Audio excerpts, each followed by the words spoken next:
A ver, non é unha estrada que sea perigosa sempre que respetemos, neste caso, a velocidade que está establecida tanto nesta autoestrada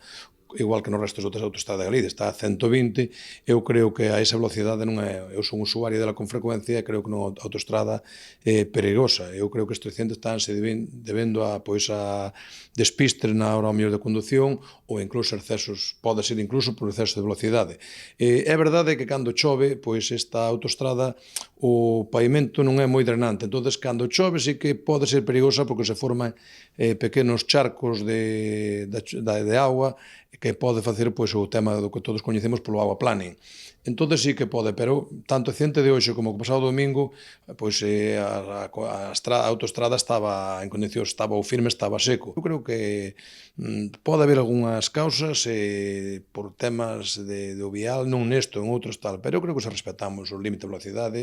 pois moitos destes accidentes que están a xurdir tanto aquí como en outras partes de Galicia, pois que podíase evitar moitas veces. Si la cosa vas un poquito más a, digamos, más registros Bueno, pois entonces habrá que tomar, habrá que pedir ao mellor ao Ministerio de Fomento que faga un estudio máis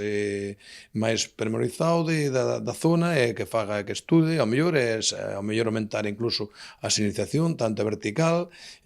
como neste caso a horizontal, en días de nevo, pois ao mellor tamén poñer señalización luminosa, indicando ese perigo que pode causar esa estrada. A ver, a estrada, a verdade é que ten unha traza que non hai moitas curvas, é unha estrada que se presta moitas veces para coller velocidade nela e superar os 120 km que está limitada.